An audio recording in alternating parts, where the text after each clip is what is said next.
ഒരു സഹോദരൻ ഗൾഫിൽ നിന്ന് വരുമ്പോ ആ സഹോദരന്റെ കയ്യിൽ നല്ല ഒരു സ്വർണ്ണ ചെയിൻ ഇങ്ങനെ കെട്ടിയിട്ടുണ്ട്. ഞാൻ ചോദിച്ചു, സുഹൃത്തേ ഏതെന്താ സ്വർണ്ണ ചെയിനല്ലേ കയ്യിൽ കെട്ടിയത്? സ്വർണ്ണ ചെയിനാണ് ഉസ്താദേ. അത് ഉമ്മാമക്ക് ഹദിയയായി കൊണ്ടുപോകാണ്. സ്വർണ്ണ ചെയിൻ കയ്യിൽ കെട്ടിയിട്ടാണോ ഹദിയയായി കൊണ്ടുപോകുന്നത്? സുഹൃത്തേ, ആ സ്വർണ്ണ ചെയിൻ നിങ്ങൾക്ക് കയ്യിൽ കെട്ടൽ ഹറാമാണ് എന്നല്ല, കബീറത്താണ്, വൻകുറ്റമാണ്. പുരുഷന് സ്വർണ്ണാഭരണം ധരിക്കാൻ പാടില്ല. ഇസ്ലാമിന്റെ നിയമം അങ്ങനെയല്ലേ? നിങ്ങൾ ആ സ്വർണ്ണ ചെയിൻ കയ്യിൽ നിന്ന് നയിക്കണം. എന്നിട്ട് നിങ്ങൾ അത് വാങ്ങിയ കടലാസ്, അതിന്റെ ബില്ല് നിങ്ങളുടെ കയ്യിലില്ലേ? ആ ബില്ലിലായിട്ട് ഈ സ്വർണം നിങ്ങൾ അങ്ങ് പൊതിഞ്ഞു വെച്ചോളൂ.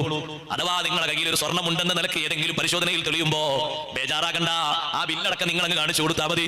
നിങ്ങൾക്ക് അനുവദിക്കപ്പെട്ട തരത്തിലുള്ള ഒരു ആഭരണം കൊണ്ടുവരാനുള്ള പെർമിറ്റ് ഇല്ലേ? അതിന്റെ ഉള്ളിൽ ഒതുങ്ങിയ ചെയിനല്ലേ ഇത്? ഒരു ബേജാറും ആകണ്ട. കയ്യിൽ കെട്ടി തന്നെ കൊണ്ടുപോകണമെന്നില്ല. കയ്യിൽ കെട്ടിയിട്ട് കൊണ്ടുപോകാനും പറ്റൂല. നിങ്ങളത് അതിന്റെ സൂക്ഷിക്കുന്ന പെട്ടിയിലാക്കി സൂക്ഷിച്ച് നിങ്ങളത് ഉമ്മാമക്കോ വേറെ ആർക്കോ കൊണ്ടുപോയി കൊടുത്തോ. പക്ഷെ എങ്ങനെ കെട്ടിയിട്ടല്ല കൊണ്ടുപോയി കൊടുക്കേണ്ടത്, അങ്ങനെ ഉപയോഗിച്ചിട്ടല്ല കൊണ്ടുപോകേണ്ടത്. ഏതെങ്കിലും മരുമക്കളെ അമ്മായിമാര് സൽക്കാരത്തിന് വിളിക്കുമ്പോ നല്ല സ്നേഹത്തിന് സന്തോഷത്തിന് ഒരു മോതിരം അമ്മായിമാന്റെ കൈ കൊണ്ട് ഇടാൻ വേണ്ടി തരാണ്. സുബ്ഹാനല്ലാഹ്, ആ മോതിരം നോക്കുമ്പോ സ്വർണ്ണ മോതിരമാണ്. കൈ നീട്ടി കൊടുക്കണ്ട, മലർത്തിയ രൂപത്തിൽ കയ്യിൽ അങ്ങ് വാങ്ങിക്കോ. സ്വർണ്ണമല്ലേ, വിലപിടിപ്പുള്ളതല്ലേ, നീ തിരസ്കരിക്കണ്ട. കൈ വിരൽ ഇങ്ങനെ നീട്ടി കൊടുത്തിട്ട് നീ അതിന് കൂട്ടു നിൽക്കുന്ന ആളാകരുത്. അമ്മായിമ്മനോട് നീ പറയണം, എനിക്കിത് ധരിക്കാൻ പാടില്ലാത്ത ഒന്നാണ്, എനിക്കൊരു ഹദിയായിട്ടല്ലേ നിങ്ങൾ തരുന്നത്, കയ്യിലേക്ക് ഇങ്ങ് തന്നോളൂ, ഞാൻ വേണ്ട രൂപത്തിൽ ഉപയോഗപ്പെടുത്തിക്കൊള്ളാം. നിനക്ക് വിൽക്കണമെങ്കിൽ വിറ്റോളൂ, നിന്റെ ഭാര്യക്ക് കൊടുക്കണമെങ്കിൽ കൊടുത്തോളൂ, ഉമ്മാക്ക് കൊടുക്കണമെങ്കിൽ കൊടുത്തോളൂ. അവരത് ധരിച്ചോട്ടെ, അവരത് ഉപയോഗിച്ചോട്ടെ, അവർക്ക് ഹലാലാണ്, അവർക്ക് സുന്നത്താണ്, കുഴപ്പമില്ല. അതേ സമയത്ത് നീ കൈ ഇങ്ങനെ നീട്ടിക്കൊടുക്കുന്നതും അപ്പുറത്തൊരാൾ മൊബൈൽ നോക്കിയിട്ട് അത് പകർത്തിയെടുക്കുന്നതും ഈ ഹറാമിന് നിന്റെ മനസ്സിൽ പുല്ല് വിലയാണ് എന്നാണ് അതിന്റെ അർത്ഥം.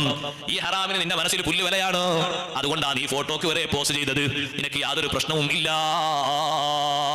സഹോദരങ്ങളെ, പരിശുദ്ധമായ ദീനിൽ ഫുഖഹാ സുന്നത്തായി പഠിപ്പിച്ചത് അത് സുന്നത്തായി തന്നെ സ്വീകരിക്കണം.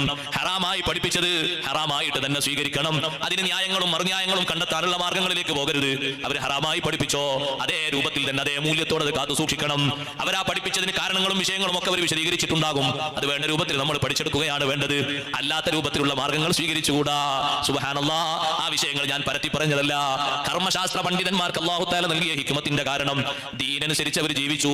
ഇൽമ് അവരുടെ ജീവിതത്തിൽ നന്നായി പകർത്തി ഉപകാരപ്പെടുന്ന രീതിയിൽ അത് നമുക്ക് പ്രകാശിപ്പിച്ചു തന്നു.